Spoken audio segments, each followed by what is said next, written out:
warm welcome to all the distinguished guests and participants to the two-day National Conference on Theory and its Pedagogical Implications in collaboration with Forum on Contemporary Theory, Baroda. It has been with the IS University and Organizing Secretary to kindly light the lamp.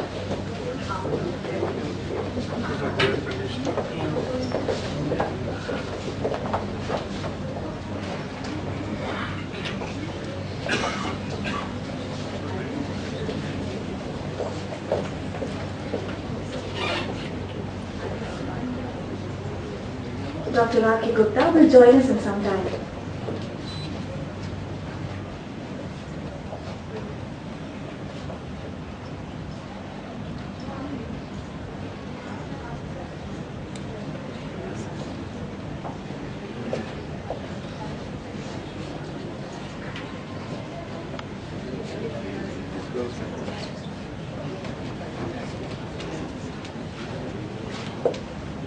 Thank you, sir. Thank you, ma'am.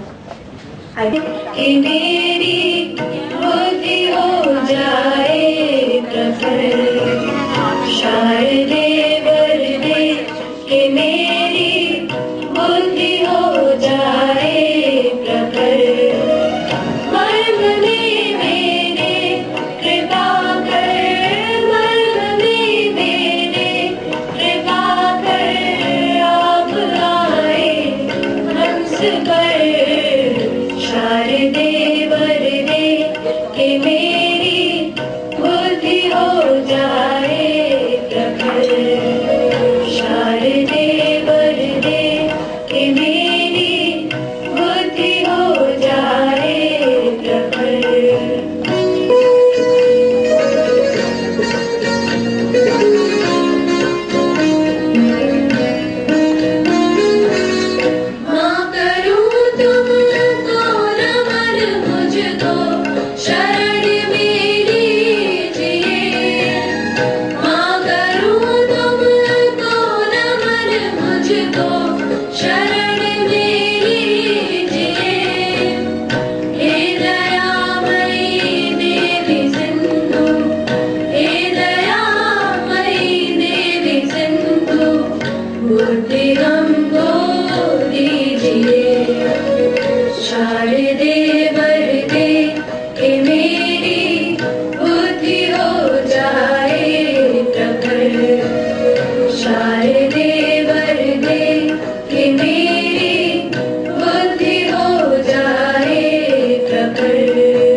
To our keynote speaker, Professor D. Venkatrao.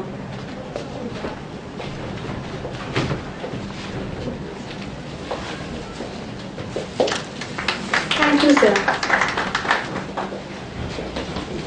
I request Dr. Rumika Singhvi to offer floral greetings to Professor Lajpati Chatani.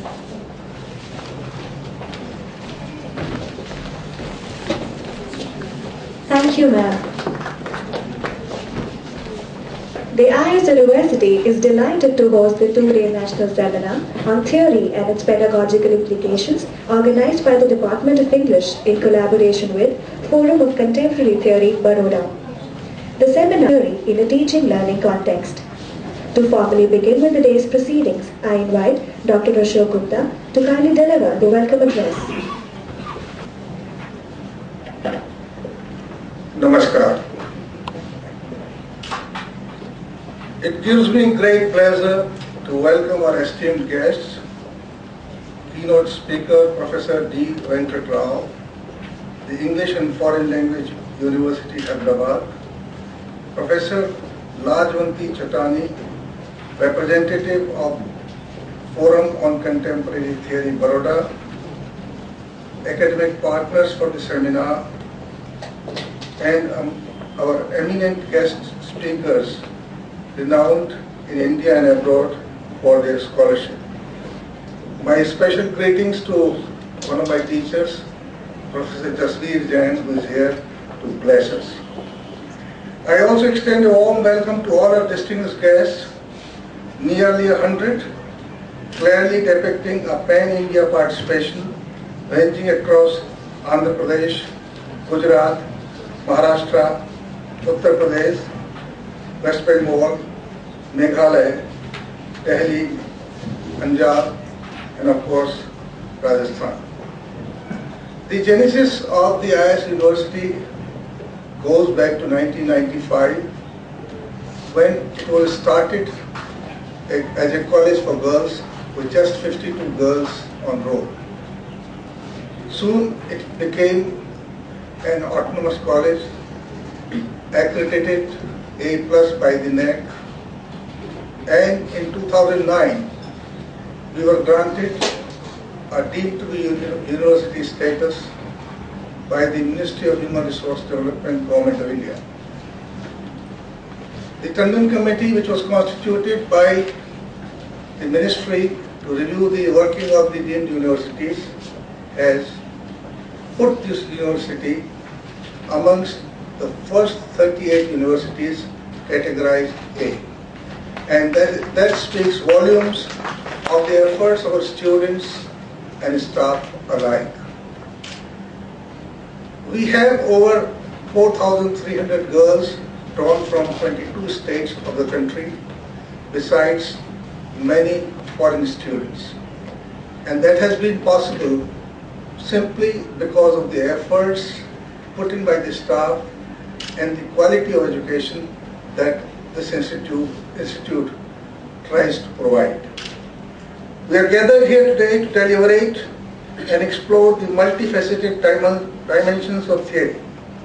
Theory is an interdisciplinary field of knowledge, and its efficacy to the study of the humanities and social sciences is uncontested. The National Seminar on Theory and its Pedagogical Implications proposes to open up novel interpretations of future engagements with theory and its applications. I express my gratitude to the Forum on Contemporary Theory, Baroda, for collaborating with the IS University and bringing their expertise to this gathering.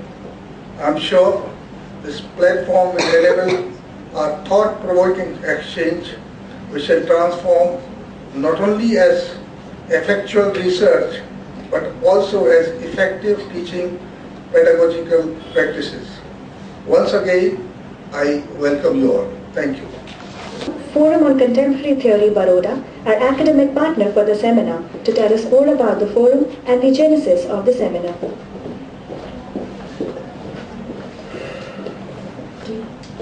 Professor N.K. Jain, Faculty of Arts and Social Sciences, Professor Venkat Rao, the keynote speaker for the seminar, Dr. Rebecca Singhvi, and all friends and colleagues. Let me begin by thanking the IIS University Jaipur for organizing this very relevant seminar on theory and its pedagogical implications in collaboration with the Forum on Contemporary Theory, and for inviting me here. The genesis of the idea of having 5 seminars, the first we had in February in Baroda, was to mark the silver jubilee year of the beginning of the Forum on Contemporary Theory. The Forum on Contemporary Theory began on 10th February 1989 with Professor Fred Dalmay, who was then a Fulbright Scholar in Political Science at Baroda, where he gave a talk on why theory at the Department of Political Science. On 10th February 2014, we marked the 25th year of the Forum on Contemporary Theory with a seminar, a 2-day seminar on theorizing today. And I was very happy when Professor M.K. Jain could be part of that seminar. As many of you would know, the Forum on Contemporary Theory began in a rather modest way. When it began, honestly, I was just a young student, and Professor Carr, and we really miss him here today, but he has perhaps familiar reasons for not coming. He was planning to be with his son and his grandson in South Africa. When the Forum on Contemporary Theory began, it began in a rather modest way. I had many discussions with Professor Carr, but I do not think that we had imagined that it would reach the stature it has reached today. We began as a group of teachers and students in the Baroda University, discussing issues, having seminars, organizing national workshops. Until in 2005, we received a very generous grant from the Ford Foundation to establish what is now known as the Center for Contemporary Theory. Since its establishment as a forum, the forum has worked strenuously to keep the academic potential in an interdisciplinary manner alive. And we do this by organizing workshops, organizing seminars, organizing international conferences, organizing perhaps what is the flagship event, which is the Theory Praxis course, which interestingly will be held in Jaipur this year at the IDS. And we're working towards that. We also have the Journal of Contemporary Theory, and we really are thinking of much more. When we noted that it is going to be the 25th year, we decided to have a series of seminars all across the country and on theory. And I think that we're having on the first seminar outside Baroda on theory and its pedagogical implications is rather important. Because when we look into the classroom, there is really very little theory which is there. Because theory is something which intimidates, it creates a lot of discomfort among many people. Theory, keep the theory aside. I belong to the social sciences, and I know what I am told. I am told, theory ki baatein, keep it at the side. And I'm very happy that the IIS University is organizing it on the pedagogical implications of theory. Perhaps the most important aspect of the forum is its collaboration. And we have always collaborated. In fact, even the first seminar we had in Baroda on 10th February, we collaborated with the university. So the forum does not really act on its own. It's always in collaboration. And I think another important aspect of the forum is that its life members are its stakeholders. This is something which is very interesting. In fact, the board of trustees are not of paramount importance. Paramount importance are the life members. The life members can actually say no to the board decision, which is simply amazing. And I think this collaborative effort, this teamwork is what keeps the forum alive. Let me once again thank the IIS University for organizing this seminar, for inviting all of you here. It seems to be more than a regional seminar. I mean, we decided to have the regions represented, but this seems to be this is a national seminar. Let me thank you so much for organizing such a wonderful event. And I truly hope you enjoy these 2 days and possibly keep the collaborative effort of the forum on. We're going to be having 3 more seminars this year, and I hope to see all of you at those seminars again. Thank you very much. Dr. Ashok Gupta, Vice Chancellor, Professor Venkat Rao, Keynote Speaker, Professor Rajbanti Chotani, representing Forum on Contemporary Theory, Baroda, Dr. Devika Singhvi, Organizing Secretary, distinguished guests, invited speakers, and participants. I first entered an English literature classroom as a teacher about 50 years ago, 1964 to be precise. People of my age group began teaching in what might be described as halcyon days, ethically happy and peaceful. No Bakhtin, no Barth, no Lacan, no Derrida. New critics and new criticism dominated the literary discourse in those days. Teaching literature, we told ourselves, meant addressing things of literary value. But soon things started changing. We were told how naive we were to imagine that we could talk about literature without thinking of any theory or any ideological content. No study of literature, we were told, is possible without an ideological, implied or explicitly stated ideological content. However, literariness continued to be valued, and I hope it will continue to be valued as one of the important aspects of the study of literature. But theory gave us new ways of reading literary texts. Not merely literary texts, other texts also, but since most of the people here are from literature, that's why I have literary texts in my mind. However, by and by, we discovered the theory was a contested territory. We didn't have just theory, we had a number of competing theories, which further problematizes pedagogical practice. With the passage of time, we also realized that each theory had its own strengths, but also had its own limitations.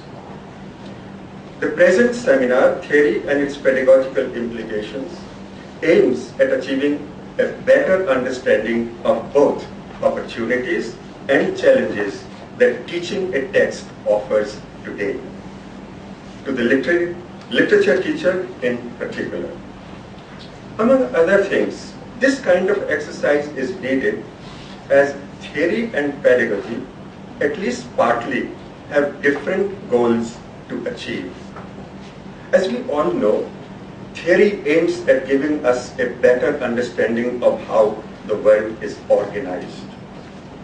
The world in different spheres also. The success of pedagogical practice, on the other hand, lies in its capacity to enable the learner. Pedagogy focuses on a specific set of learners and also involves the mediating role of specific texts. These texts, needless to say, are of different kinds in different disciplines, from events in history to books in literature.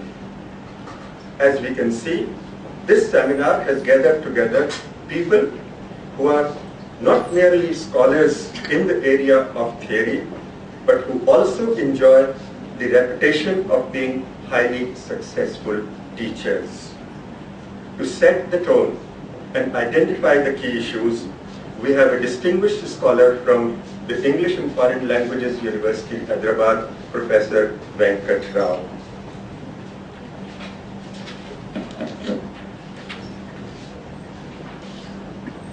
I'm sure listening to his talk and the deliberations in the remaining sessions of the seminar will be a rewarding experience for all of us. Thank you. And Foreign Languages University, Hyderabad, as the keynote speaker for the seminar. Professor D. Venkat Rao teaches at the English and Foreign Languages University, Hyderabad. He studied at Karnataka University, Warangal, and at University of Kent, Canterbury, UK. He completed his postdoctoral researches at University of Chicago, University of California, Berkeley, and University of Washington, Seattle. In addition to books in English and Telugu, He has published several articles in national and international journals. His major forthcoming work is Cultures of Memory. Ananthamurthy's work, Samskara, a critical reader. His areas of interest include literary and cultural studies, image studies, comparative thought, translation, and democultures. May I now request Professor Rao to deliver the keynote address.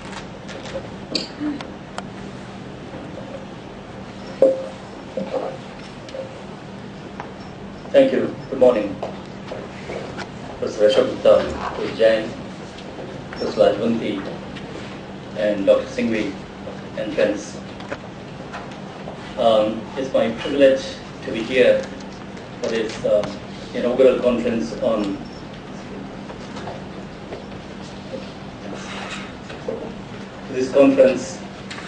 and as Lajvanti was pointing out, in the last 25 years, if the forum could do something, it had made people like us.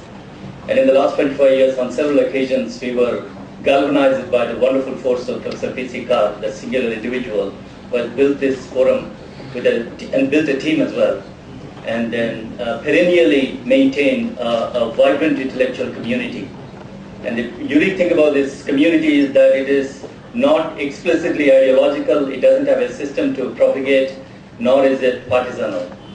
And it opens up a venue for younger scholars especially to get exposed to new ideas that are emerging and interact with scholars. And it's a wonderful forum. And I'm glad that the forum and IIS University have come together and taken up a challenging topic like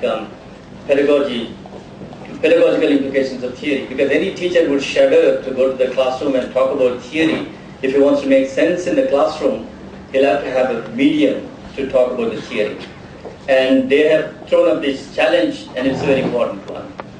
What I'm going to do today is actually share my unease as a teacher of English literature. My unease concerns the context in which I'm studying English literature, or I was supposed to be studying English literature. Professor Jain very subtly has put in his concept note that when one talks about theory, one tends to think that theory means application of some available theoretical model to the reading of the text in the classroom, which is a very passive model. But he says that we hope that people will take the idea of theory, concept of theory in general context, rather than in this particularly narrowly reductive context of applying a certain kind of model that is already prepared, ready-made model and applying it to a text. And he still, I think it preempts the speakers to disengage with that kind of model. He says that, but generally all the papers are going to be like that. I hope my presentation is not going to be like that, because I was trying to respond to the context in which I have grown up and I was exposed to and I teach. My unease emerges because it emerges in the situation of teaching not just literature but the broader field called the humanities. I keep asking the question, what is this humanities? Humanities, as we all know, deals with human reflection, human thought, human actions. And then it seems to me that the very concept of the humanities comes to existence when man becomes both the subject and object of investigation. That is, man is something one thinks about, and man himself thinks about himself and his creations. And cultures that have generated this kind of reflection have generated the discourses of humanities. And there's a very specific way in which these cultures the particular cultures have generated this concept of humanities. And in a particular way they have generated that, by attributing to the human as something which has two very fascinating and important kind of attributes, reason and speech. So only those who have reason and speech are capable of developing something like humanities in a particular way, the discourses of humanities. But these are the very specific kind of categories that actually set man apart from all other non-human animals. So man is right away set apart from the animals in defining and privileging what the man does and what man thinks and what man does. These are very peculiar to a particular way of thinking in a particular culture. And this model of thinking has been supported both by theology as well as philosophy. If you look at the European tradition, European intellectual history, as students of literature and humanities, we are all Europeans. Whether Europeans like this or not, we are all Europeans. In the sense that we inherit the European intellectual tradition and then function only within that tradition. And the concept and the model that I have just sketched very briefly is a model that has emerged over centuries, especially from 18th century onwards, but it has antecedents in the Renaissance.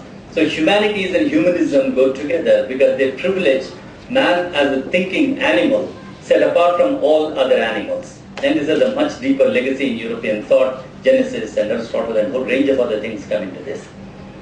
This begins to make one feel unease. So one needs to think about, what am I doing here? Who am I? This question comes up. So instead of dealing with humanities, let's deal with something called critical humanities. What is critical humanities? Critical humanities grapples with this very, very basis of the conception of the human and the legacy of the human. And in the human, the man is the most important key figure here. I'm talking about an intellectual heritage that has privileged man. That's what I'm talking about here. Okay? So the question is that, who are we at the receiving centers? In our classrooms, we are exposed to literature, we are exposed to philosophy, we are exposed to various other subjects.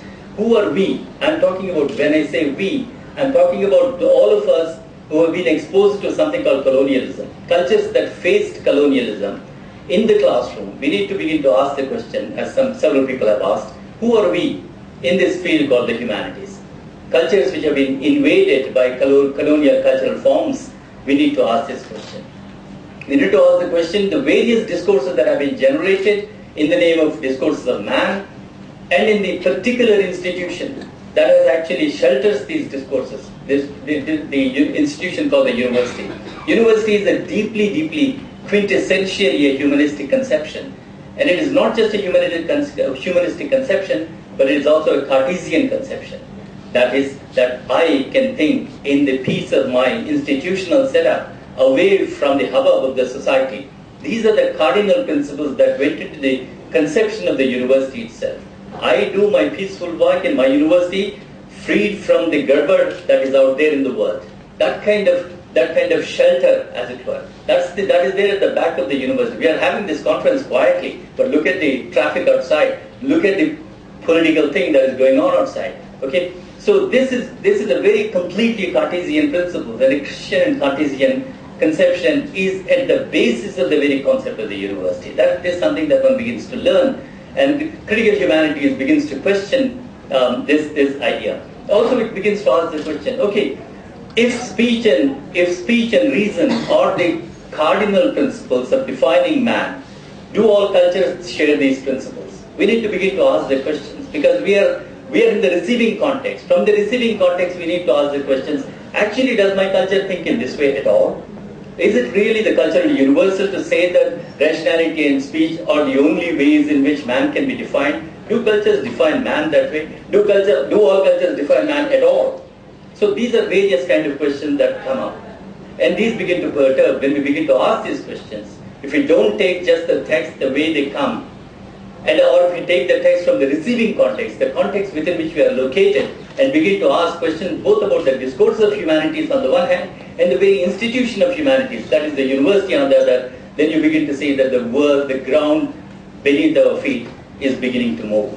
We do not know what to do. So we need to ask, we begin to see the questions that come up. And these are things I'm sharing with you, these are things that one goes through when one begins to ask the questions. So we should be asking, what kind of teaching should we be doing? What kind of research should we be undertaking? And who are the people whom we are teaching? Right? What is the orientation of actually teaching humanities at all? Is there an orientation? Of course, we know that literature as a subject came into existence for civil servants. Right? England generated this for civil servants, a certain kind of culture that can be transported, was imparted to them, and that was implemented here. Do we have an agenda? What is the purpose of the humanities? So very basic fundamental questions begin to come into existence, because one of the tasks of theory is to ask the questions about the ground from which the thinking is taking place. Theoria actually means it's a reflexive, it's an ocular reflection. Theoria means seeing. Okay, it's a reflective seeing. We need to begin to see reflectively about the place and about what we do in that place. That is the courses that we teach, the text that we teach, and the context within which we are teaching. Okay? Then we have to ask another question that comes up. Somebody can get up and say, that, who are we you are talking about? As if confidently you know what this we are talking about is. We do not know. That is something that we need to begin to define. This is for meditation.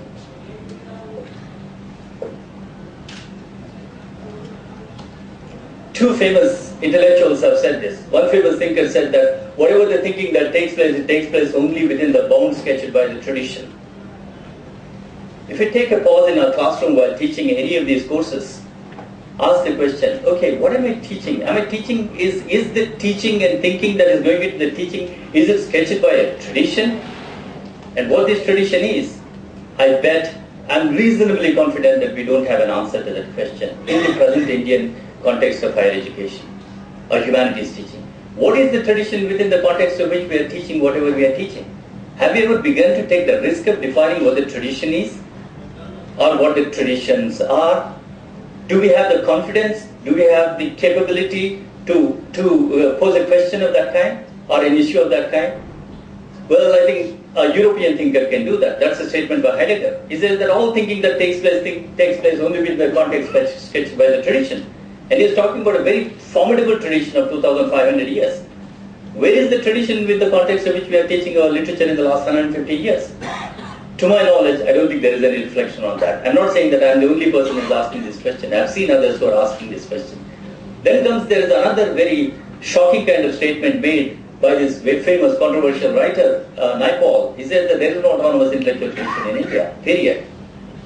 There is no autonomous intellectual tradition. Somebody can get up and say, no, we had Shankara in the 8th century. That doesn't work. There is Ramanuja in the 11th century. That's not going to work. Right? So one needs to understand what he's saying here. This is for meditation as well. A famous thinker again said,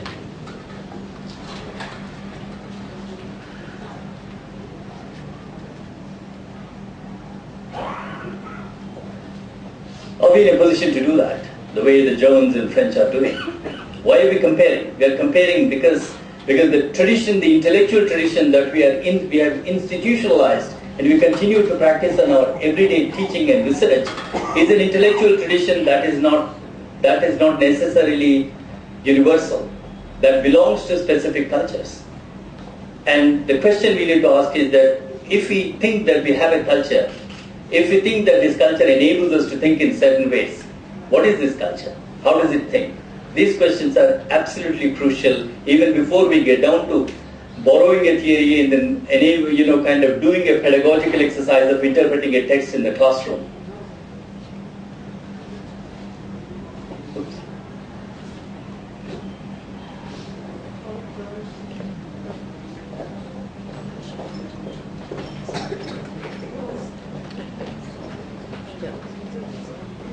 Okay, the present scenario, where are we located? We are located in a massive institutional structure that we have. From within this institutional structure, we need to begin our critical humanities inquiries. What are these structures? 620 universities, over 35,000 colleges, 40 national institutions, and about 40 central universities, over 20 million graduate students who were enrolled into universities. And then, biggest number from that goes into humanities. 37% go into study humanities. Only 18% go into sciences. Okay? And prediction says that if we have to generate by 2020 a million, graduates, then we need about 1,000 more universities. And then we need about 400,000 faculty members by 2017. These are predictions that are given. I'm just giving you not to kind of, shock you with statistics. That's unimportant. The question is that the institutional structures are spread. But what are we doing? What should we be doing in the classroom? If you're interested in serious research in the humanities and teaching in the humanities, that question comes up. But a bigger challenge, Professor Jain has asked me about the classroom situation. I think among all the classrooms, many of us have taught here and elsewhere. It seems to me that Indian classroom is the most challenging one. It's the most challenging one because it is not a homogeneous classroom.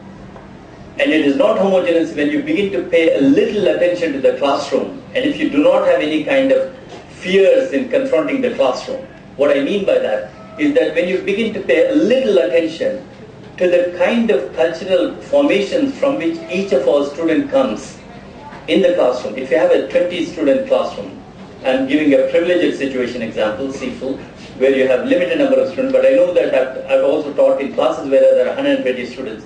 But if you have a small composition, 20 students as an example. And if you begin to slowly ask the question without intimidating anybody and without using the politically correct language, ask the question, what kind of cultural formations from each of these students comes. You would be surprised to know, some of you may have experimented with this, that each student comes from a culture which is, minimally speaking, conservatively speaking, at least 1,000 years old. Every student in this classroom, in our classrooms, comes from a distinct culture which has at least 1,000 years of history. And these cultural formations are immense and heterogeneous. Nobody has been able to systematize them. And each of these cultures, that each student is an heir to a cultural heritage, an heir to a cultural heritage which is at least 1,000 years old. And each one has a very distinct set of cultural forms. And these cultural forms actually have been sustained over a long period of time, over an extended period of time. And each one has a very extended kind of cultural genealogy. So in other words, the classroom itself seems to become a very powerful, place for initiating a new kind of research. But how to do that research is a very big challenge. What are cultures? The question comes up, I've used the word culture. Culture is basically simply a working definition would be what we do and what we think or others think about what we do. Okay, culture is just what we do and what we or others think about what we do. But in the last 200 years in the Indian context, what happened was that what others think about what we do have become very dominant. In other words, others' discourses about what we do have become dominant. They got institutionalized. Today you can't study India without bending down in front of something called an edifice called Indology. And many of us are, many of you know the spurious debate about Bendy Donage's work, but we need to know what is being taught. And unless you begin to quote from these thinkers, your thinking is not authenticated. Why? Because we haven't begun to think about our culture. Okay? And cultures are what we do and what we think. But today the situation is that what we think, what we do is dominated by what others say about what we do. Okay? Indology is quintessentially a European humanities discourse. It has little to do with India. I know that is a controversial point. I would be prepared to talk about that. Cultures, I said that there are diverse kind of cultures. Each culture, there is no culture in the world, entire world, which is completely monomedial. All cultures are always multimedia. In other words, there are images, music, text. Cultures are composed of images and music and text. Cultural forms have been generated through these various media. We do not know what the destinations of cultural creations are. Cultural creations can move into unprecedented, kind of uncharted out destinations. Okay, this is always possible. So the challenging question is that if I have a classroom which has 20 diverse cultures represented by these 20 students in the classroom, the challenge is that as a teacher I need to begin to think, what do I do with this? So the question is that what the biggest mantra, easy to say but difficult to practice, is that what do you do with what you have? Suppose you have this kind of classroom, and suppose you are aware that these genealogies are there, extraordinary genealogies, extraordinary cultural forms are there. What are you going to do with them? And that's the challenge. That's where the theory comes into picture. How do we begin to think about that is the challenge. This is a tentative proposition that I'm giving. I'm not just describing, I'm not an ethnographer, but I make use of ethnography.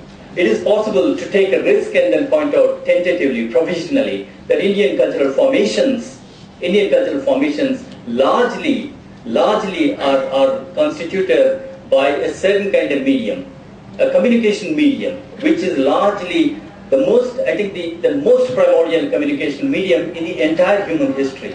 The communication media which dominated, which largely structured Indian cultural formations are speech and gesture, what I call alithic modes. And the European ones are dominated by lithic modes, writing, scribality, print, audiovisual. All these kinds of communication systems become very important in the European context. In the Indian context, largely speech and gesture become very important, and they have generated immense amount of cultural forms. I want to take here, actually at one point I thought, I'm coming to Rajasthan, I should talk about 3 significant Rajasthani figures, and two from Jaipur, both Mukundlath and Dayakshna. And then, since I didn't have much time to talk about them, I thought I'll focus on somebody else who's very, very important to talk about these cultural formations. There's some couple of books came out in 2000, one book came out in 2003 and another one 2006. Both focus on the work that Komalda has done. Komal Kothari from Jodhpur area, he has done this immense amount of interesting work that Komalda has done. One of the works, which is apparently theoretically oriented work by Rustam Bharucha, has done the work. The interesting thing about this is that it's a classic case of how theory encounters culture. That's the question that one comes across when one reads a book by Rustam Bharucha. It's a book, wonderful book. I certainly suggest that people should read, and actually research scholars should actually engage to grapple with both the first chapter and the last chapter, which are theoretically oriented. And I'll try to sketch. I don't have much time to talk about this in detail, but I'll sketch what the problem is.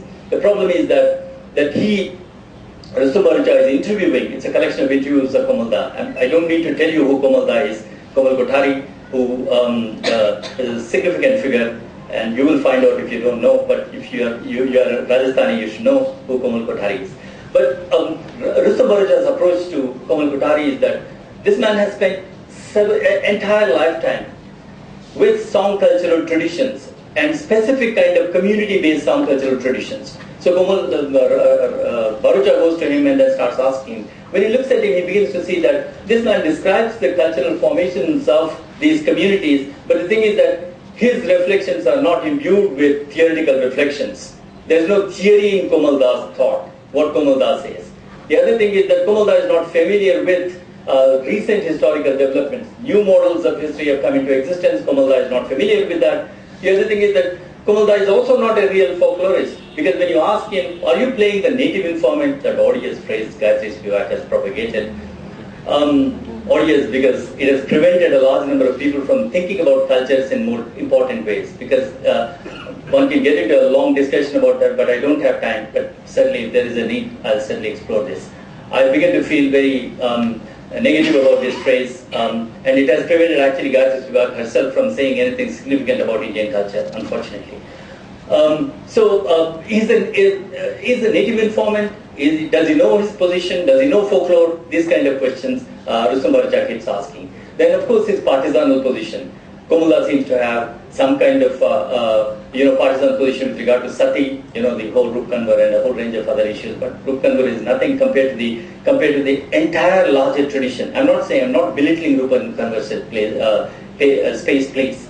But much larger tradition within which it gets located. That's what I was talking about. So Bharucha looks at this and sees large number of negative things. And I'm interested in seeing why can't these negative things can become positive? What is the problem with these kind of things? Why is Komalda not able to think theoretically? What's the problem with this? These questions are very important. What is Bharucha's own position? He is approaching Komalda. He is fascinated by Komalda. He likes Komalda immensely. But at the same time, he has all these reservations. And there are other reservations also. The other reservations are some kind of critical paranoia that preoccupies Rustam Bharucha's book. The paranoia that, what am I doing? Am I actually representing it properly? Am I actually mediating? Am I coming in the way of actually what Komalda is saying? So there is enormous amount, the whole edifice of self-constraints that Rustam Bharucha imposes on himself. Ultimately, what is the risk are you taking? What are you trying to say? Are these cultures important? The reflections that are given by Komalda are important. How do you grapple with them? Why are you allowing these disciplinary protocols and disciplinary constraints coming in the way of you from thinking in a risky way? Take a risk and think about it. But unfortunately, though I admire Bharucha's work also, there is a kind of, you begin to see, a remorseful distanciation. He doesn't want the intellectual world to think that Rustam Bharucha is just endorsing Komalda's work. No. There are other ways in which one can engage with Komalda's work, but we do not see that in Bharucha's this one. Bharucha has a position with regard to the relation between what is called orality and literacy. The orality and literacy is that the oral traditions have the capability to challenge the theoretical rigor of theoretical exploration, and then it can do something much more significant. And there are various ways he tries to describe his theoretical position. But unfortunately, it is a very dated position that one comes across. Now, what I'm trying to do by taking up this example of Rustam Bharucha is that somebody who engages with these cultural forms and cultural formations, which are our destiny or which are our reality. So another person comes and then begins to talk about how this man engages, Komalda engages with them. I'm trying to point out what the problems with this kind of reading are. What is Komalda trying to do? If Komalda is asked questions, he says that Milton Singer, the famous sociologist from Chicago who worked on India in the 50s, he came and asked him the question. Every time Komalda talks about a community, he says that, can you tell me the origins of this community? Can you tell me the origins of this instrument, Kamaicha? Can you tell me what is the structure of the sarangi? Questions of that kind, Komalda is not in a position to answer. He doesn't answer that question. The point is that instead of becoming defensive, or instead of saying that Komalda is not familiar with contemporary developments in theory, one should ask the question, who is asking these questions? Why are these questions important? And why is it certain kind of people keep on asking certain kind of questions? If you look at Indological work of the last 200 years, it is completely filled with questions of that. Why do you wear a bindi? Why do you do parikrama? Why do you offer food to birds on your father's death anniversary? Nobody asks. When we do these kind of practices, nobody asks. Why do you tie a thread around the neck of a female on a certain day? Why do you sing songs when somebody is born? Nobody asks these questions. These questions are asked by outsiders. Why? Because for the people, for the kind of culture that keeps on asking these questions, there should be an origin, there should be an explanation, there should be a relation, direct correlation between belief and practice. Belief and practice is nobody will be able to tell you, if you ask the question, why are you doing parikrama in a temple? Why are you worshipping Shiva Linga? Except if Doniger says that she is, phallus. But it's only an outsider keeps on asking these questions. So what we need to ask, what we need to learn to ask is that, who is asking these questions? Is there a pattern to these questions? And Komalda is defensive, he is not able to answer the questions. Another tragic thing that happens in Komalda's experience is that he had this terrific cultural memory. He used to sing songs. He used to actually recite the entire Alankara Shastra, for hours and hours, he says. Okay? He had the capability of doing that. But after some time, it simply disappeared from his mind. And there's a parallel to that. He was dealing with Manganiyars and Langas and these extraordinary musical song cultures of Rajasthan. Okay? And when these Manganiyars and Langas are taught education, literacy, they would forget their songs. They won't be able to sing songs. They have not been singing songs. I'm not saying that prevent them, don't give them education. That's not the point. The point is that there is something else that is happening. And similar thing seems to be happening in Komalda's own case. Komalda is exposed to ethnography, folklore, he forgets his cultural memory, song cultural memory completely. Something else happens. He becomes a certain kind of ethnographic narrator, and largely what Rustombarcha calls native informant. But there is still something lingering in Komalda's experience. And it is that hesitation, those reservations, those inabilities to answer the questions that are posed by the ethnographers and sociologists of the Chicago or Berkeley, these should be the focus of our attention and begin to ask the question. Not answer these questions, but ask the question, who is asking these questions? Why is it this culture keeps on asking such kind of questions? There must be something peculiar to that culture that it keeps on asking this question. Otherwise, 3,000 or 4,000 years of tradition can't be idiotic or foolish in continuing certain practices without raising this question. There's a parallel to this, not just in the Indian case. There's a parallel to this. Pagan cultures were always like that.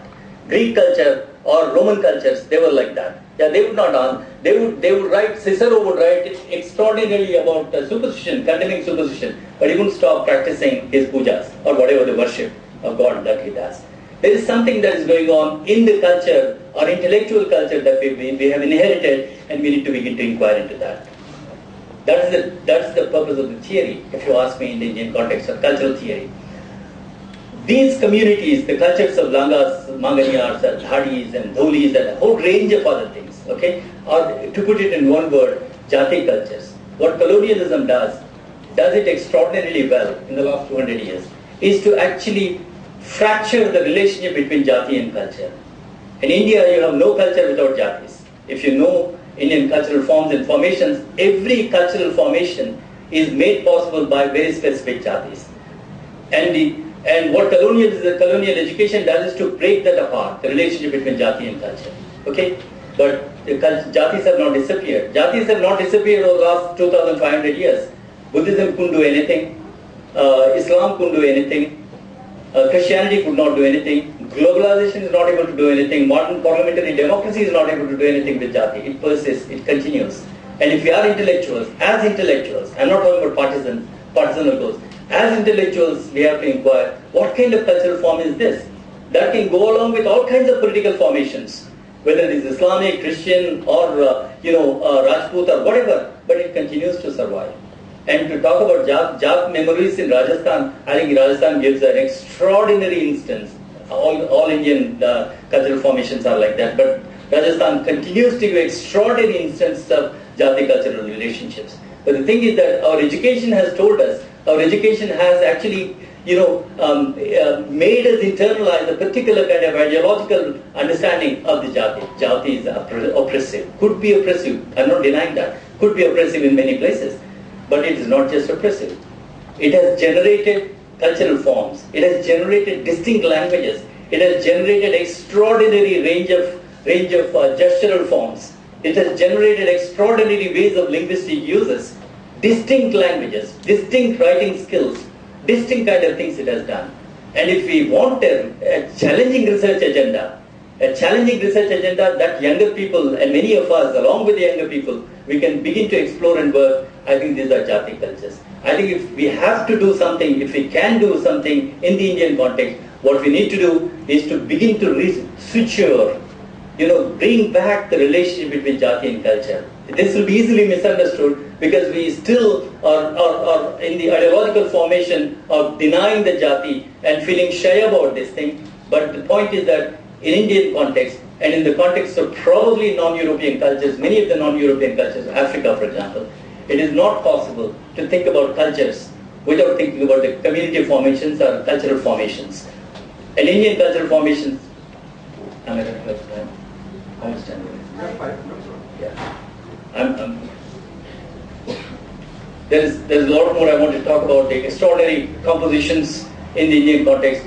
The specific themes can be taken up in the context of the Jati cultures. We can take the specific Jati cultures and then talk about their narrative traditions and raise fundamental questions about the very, reigning narrative theories. For example, every culture, many tend to think that all literary theorists tend to think that narrative is the basis of culture. It is not the basis of culture. There are many cultures in which narrative is not the basis. Yeah, we had a pleasant discussion in another conference with Professor Jain. The Indian cultural forms are not essentially narrative. They are non-narrative, very, very significantly non-narrative. This you can come across even in the dohas that are sung by the Manganiyars and Langas. The dohas are very strange kind of compositions, varied, unfixed, and then not necessarily connected with content, but all the time improvisable and fascinating really.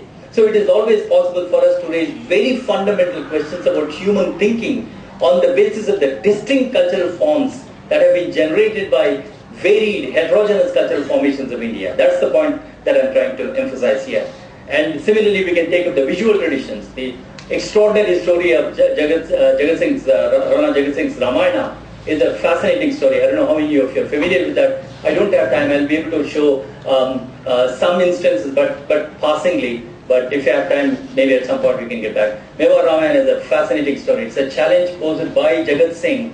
It's a cultural response, cultural political response to Akbar. And that's the challenge that one can see. And then there's a very significant kind of relation between the visual and the textual, that is the verbal, that one can see in Mewar Ramayana. I've done this work elsewhere. The story around the town is that, all these paintings are narrative paintings. Actually, you can begin to see that the narrative has very little role to play, or not very important role to play. These are the fascinating images I'm just showing you, just to tempt you more. This is Jagat Singh Ramayana. And this Jagat Singh Ramayana is where it's in the British Museum. A very interesting story. I don't have time to tell you the story because I want to move on to show something else. It's not moving.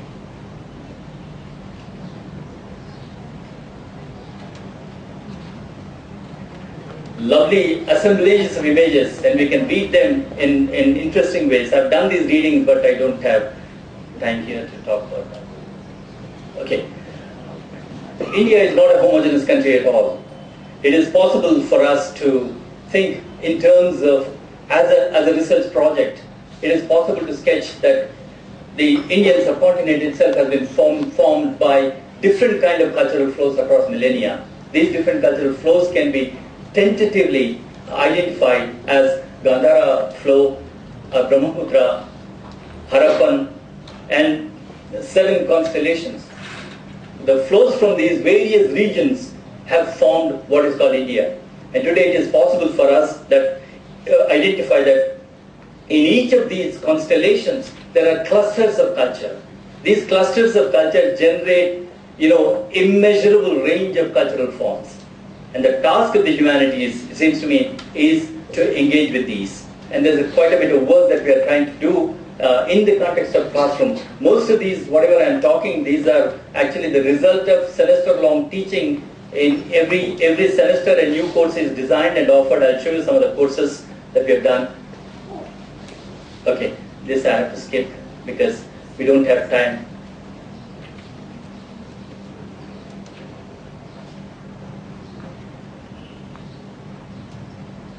These are just to point out that the different kind of cultural formations that are there in the Assamese one.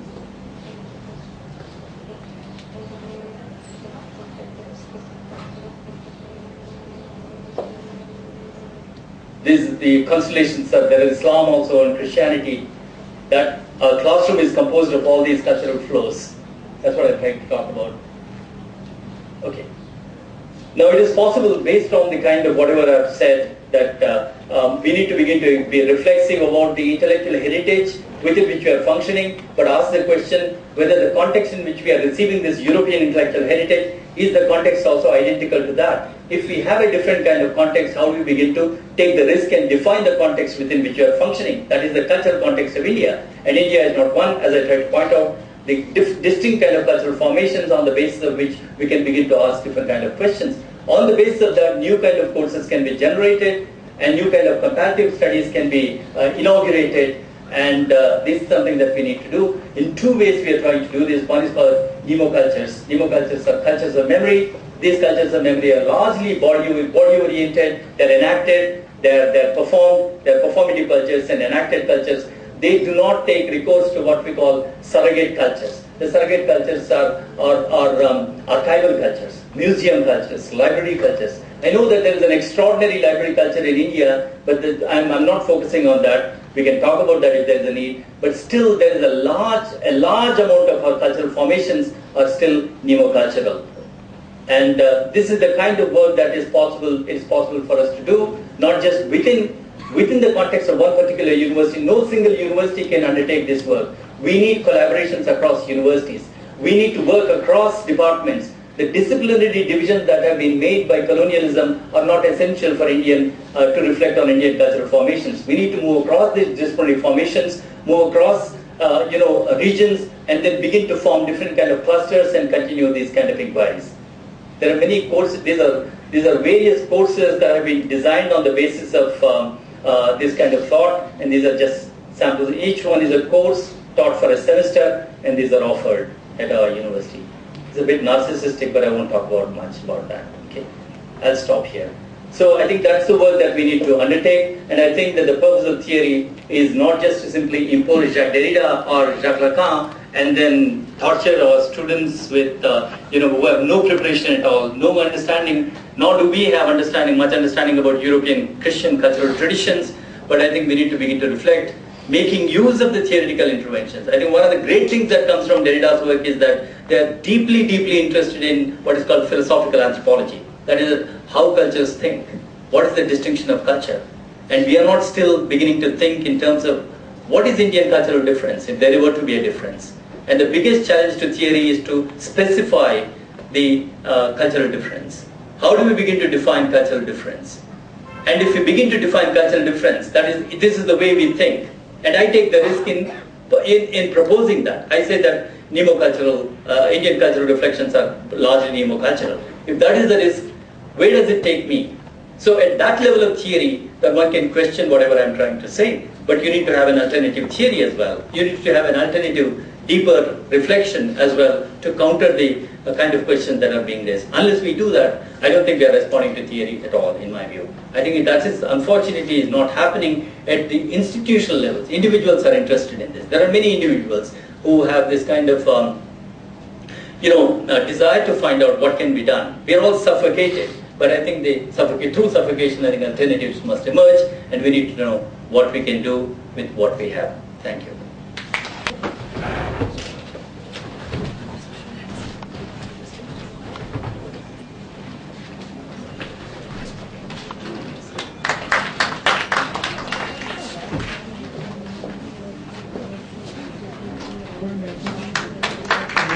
Thank you, sir.